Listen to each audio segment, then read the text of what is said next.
1 minute ago, J-Lo arrested. Judge immediately summons DiCaprio to court.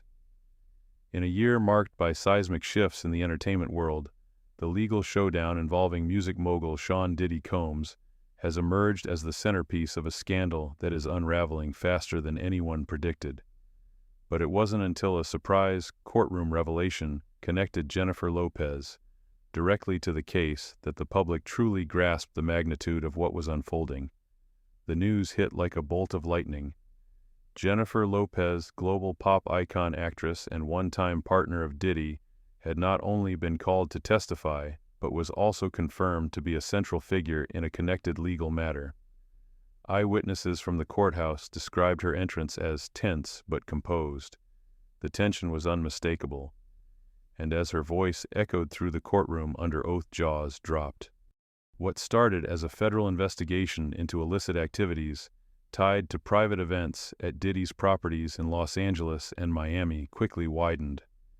Investigators unearthed reports of a sprawling network of surveillance systems cameras, hidden in plain sight, allegedly recording footage of well-known figures under circumstances that raise more than just ethical questions.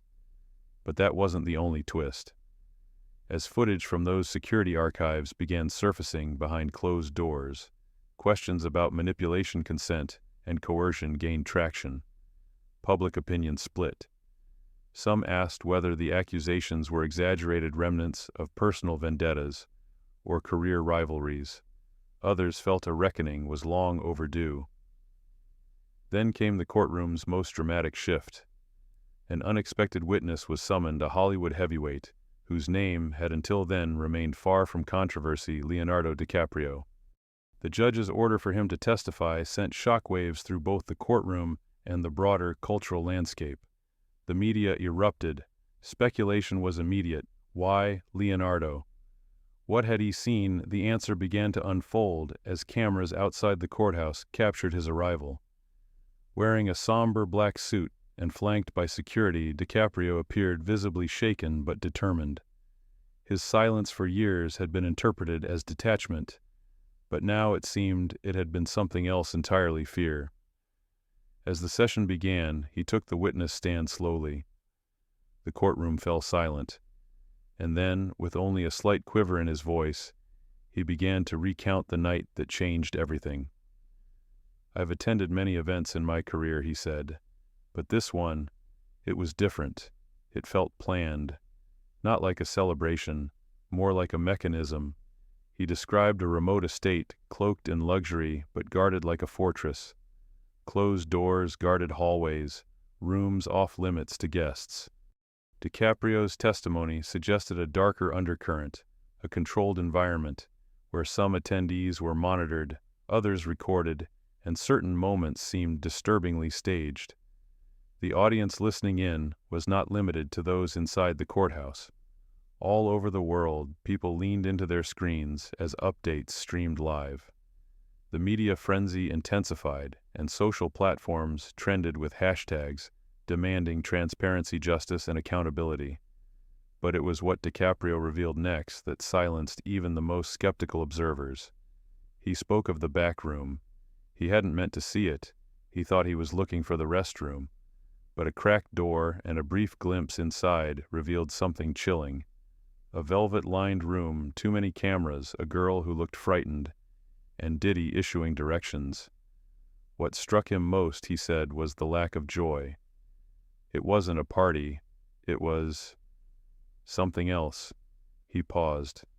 "I don't know what I was supposed to see, but I know I was never supposed to speak about it." At that moment, the gallery stirred. The judge ordered a recess. Outside commentators called it a game changer.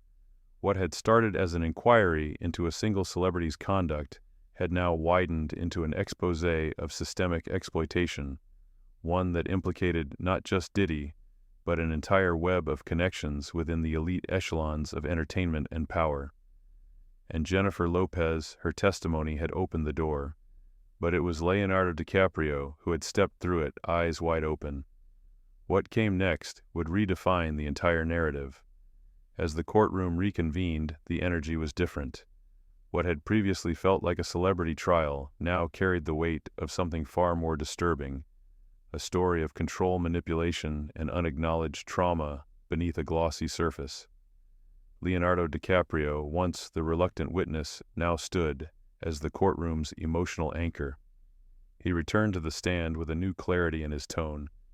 Gone was the hesitant star unsure of what to say. In his place stood a man with something to prove, not just to the court, but to himself. I stayed quiet because I thought it was safer, he admitted, his hands clasped tightly. But some things you don't unsee. His words painted a vivid, unsettling picture. Private events attended by the who's who of entertainment, politics, and business.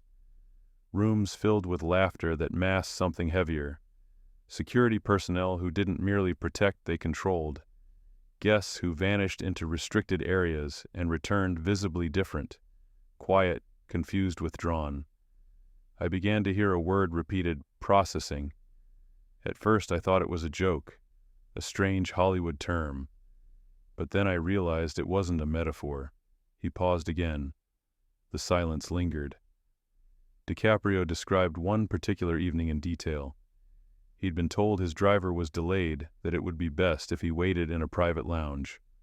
But the lounge was a windowless room with soft jazz, no cell signal, and no exits save for the one he entered from.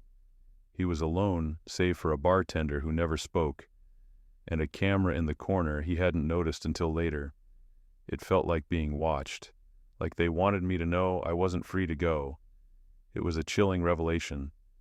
This was no longer about what happened at a party, it was about what was designed to happen. And the people involved weren't just complicit. They were coordinated. When asked whether he'd ever seen anyone in distress, DiCaprio took a moment. I didn't want to, but I did. He described a girl, young, too young, hidden in a lower floor hallway he stumbled upon while searching for a bathroom. She was sitting on the floor, knees hugged to her chest, visibly frightened. I opened the door and asked if she was okay. She didn't say anything. She just shook her head. Before he could act, a man appeared. "You're not supposed to be here," he told DiCaprio, shutting the door with force. "Wrong floor." Back in the courtroom, even seasoned reporters blinked back shock. The judge leaned forward. The jury sat frozen. But perhaps the most telling moment came not from Leonardo's words, but his body language. He was trembling, not from fear of public backlash, but from having carried this secret for too long. Later in private, he confessed to investigators he had spent months trying to identify the girl, but she seemed to have vanished. No press coverage, no records, no name. That was when he realized someone had the power to make people disappear, and someone had used it. Outside headlines exploded. Social media accounts dissected every line of his testimony. Commentators debated whether this was a cultural moment or a cinematic one, life imitating a thriller. But for DiCaprio, it wasn't about spectacle. It wasn't just a house, he said. It was a system. He described renovations that had transformed the mansion into a surveillance labyrinth, hidden control rooms, two-way glass rooms that didn't appear on the blueprints. He spoke of a group chat, an informal alliance of industry insiders who'd grown suspicious. One of them shared a floor plan. DiCaprio had kept it. The prosecution hinted that it may be submitted as evidence. Then came the term that sent shivers down the collective spine of the courtroom, the lighthouse. "Have you ever heard that term used in connection with these events?" the prosecution asked. DiCaprio nodded. "It was code. You didn't say it out loud unless you were part of the circle." According to him, it referred to a vantage point, a place from which everything could be seen, but nothing could be hidden. Attendees knew if you were inside the lighthouse, you were no longer invisible. It was never a party. It was a test. As part 2 of the courtroom saga closed, one question lingered in the air like static. How many others had seen what Leo had, and how many had chosen silence over truth? The answer, it seemed, was still unfolding. As day 3 of the trial began, the mood in the courtroom was no longer just somber. It was electric with anticipation. Leonardo DiCaprio had just redefined the stakes. What began as a celebrity trial now felt like the unraveling of something systemic, deep hidden, protected. The prosecution moved quickly. They needed to press the momentum, but carefully. DiCaprio had already implicated the mechanics of manipulation. Now it was time to follow the strings back to the puppeteers. Mr. DiCaprio, the lead prosecutor, asked calmly, "Were you ever informed, explicitly or implicitly, about what was truly taking place behind those closed doors?" Leo exhaled, slowly, then nodded. Not at the party, but days later, yes. He recounted a conversation with a fellow actor, someone he described only as a person whose identity cannot be disclosed for their safety. This person had pulled him aside during a film shoot and delivered a cryptic warning. "You were lucky to leave early," the actor had said. "Those gatherings, they're not about what people think." DiCaprio's recounting became sharper, more precise. He relayed the warning he received about how the footage collected at Diddy's private events wasn't simply for personal use, it was currency, control, a method of ensuring silence, loyalty, and compliance across industries. There was a list, Leo said, a real one, names, events, footage logs. If you were on it, you were vulnerable, and if you crossed him, it could surface. The room went dead silent. The judge asked for clarification. DiCaprio nodded again. It wasn't just about scandal, it was about leverage. His words reframed the entire case. Suddenly, it wasn't about isolated actions, it was about infrastructure. About a system in which reputation, opportunity, and safety were all tradable assets. More names began surfacing behind sealed documents. The prosecution revealed that Diddy's inner circle, referred to internally as the Beacon, maintained contact with multiple sectors, entertainment, media, business, and even political campaigns. Then came a question that changed the trajectory of the testimony. "Mr. DiCaprio, have you ever witnessed Mr. Combs interacting with individuals from political circles during or following these events?" DiCaprio hesitated. "I never saw certain figures at the house," he said cautiously, "but I did see them at private after-parties, fundraisers, campaign events." He paused. "Once I saw an envelope change hands. I can't say what was inside, but it was given discreetly to a person connected to a well-known political figure.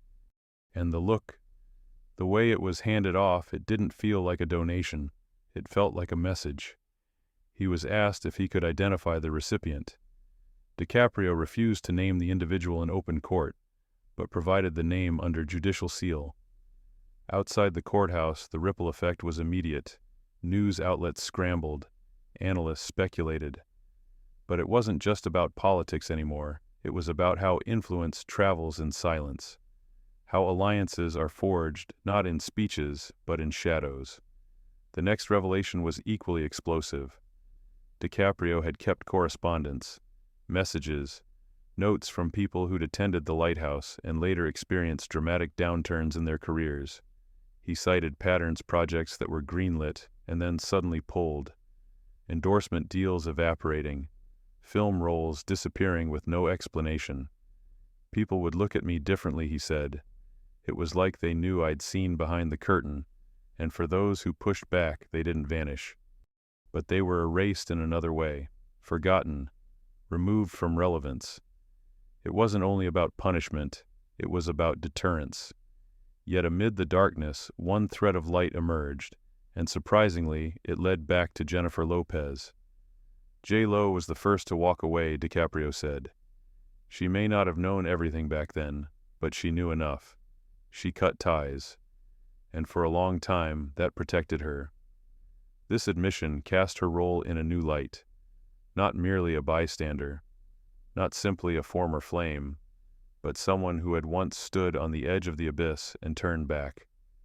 Her name never appeared on the list, DiCaprio added. That wasn't an accident. She made sure of it. As the afternoon wound down, the courtroom shifted once more. The defense remained silent. Diddy's legal team exchanged glances, their strategies clearly fraying. For the first time, the empire of influence that once seemed untouchable now showed its fractures. But it wasn't over yet. The prosecution had one final line of questioning reserved for the next morning. What happens? One commentator asked on national television that night when the man who saw too much and the woman who walked away joined forces. In truth, that answer was coming, and it promised to be seismic. Day 4 of testimony began with a shift in tempo. Until now, Leonardo DiCaprio's account had driven the headlines. But on this morning, all eyes returned to the woman who had first reopened the door to Diddy's past, Jennifer Lopez. This wasn't her first time under oath in this case, but it was the first time she'd chosen to speak without constraint. The courtroom buzzed with anticipation. Cameramen jostled outside the courthouse, while reporters set up for what they knew would be a defining moment. J-Lo stepped into the courtroom with quiet resolve. The image was stark, far from the red carpets and stages she was known for. This was not the performer. This was the survivor. Her voice was calm but measured. She spoke not only to the judge and jury, but to the court of public opinion. "I didn't want to come back," she began. "I thought leaving would be enough. But some things, they don't stay buried." She confirmed her presence at several of the now infamous gatherings described in DiCaprio's testimony. Not every detail was new, but the weight she gave them was. "I was younger. I thought I was just a guest. I thought I was being protected, but I realize now I was being watched too." Then came the most critical moment of her testimony, a direct connection to the list. "I was told once by someone close to him that the only reason I wasn't on the list was because I left before he could finish writing it." The courtroom stirred.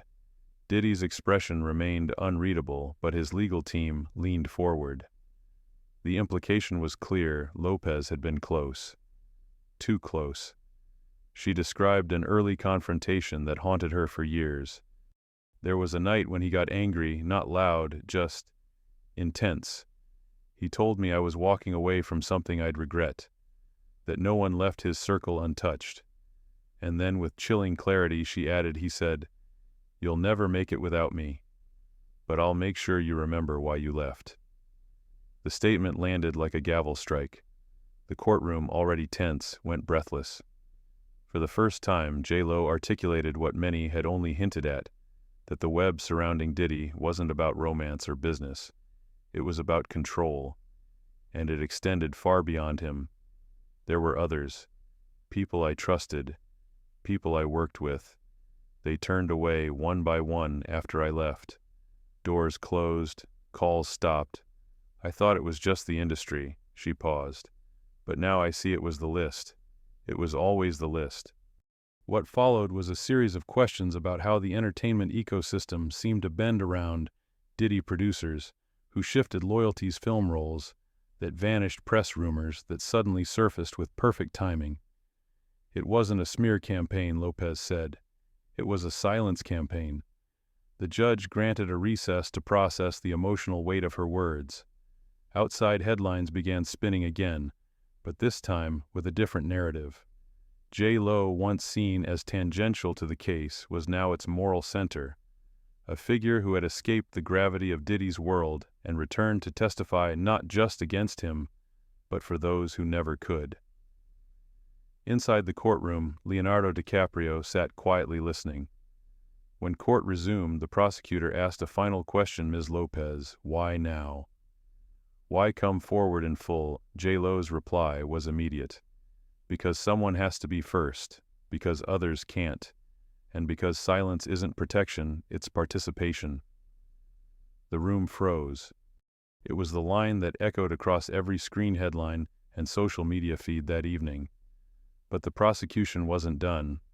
With J-Lo's account cemented and DiCaprio's testimony laying the groundwork, the final piece of the puzzle was ready to be introduced: evidence. And it came, not in the form of documents, but in blueprints. The court prepared for Part 5, not just the culmination of testimony, but the exposure of the very architecture behind the empire. And for the first time, the system that protected power looked vulnerable. The final day of testimony began, not with words, but with walls. Projected across the courtroom was a set of architectural blueprints, not of a public venue, not of a film set, but of Diddy's Los Angeles estate, the site of so many whispered rumors, and the location Leonardo DiCaprio had called a system disguised as a party. The documents had been authenticated, the additions approved under a series of shell companies, hallways unmarked on original permits, reinforced sublevels, concealed camera routes. A prosecution expert stepped forward. These were not renovations for comfort, the expert stated. These were modifications for monitoring and isolation. The gallery sat in stunned silence. Every corridor on the plan told a story. Rooms built for observation, not entertainment. Tinted glass, one-way surveillance, soundproof compartments. This was no longer hearsay. This was infrastructure. Leonardo DiCaprio's earlier claims about hidden doors, back rooms, and forbidden zones were now matched line for line by blueprints that mapped them out exactly. And more than that, they confirmed the darkest assumption that these spaces were not accidental but intentional. They built a house to watch people, the expert said, and to hide what they saw.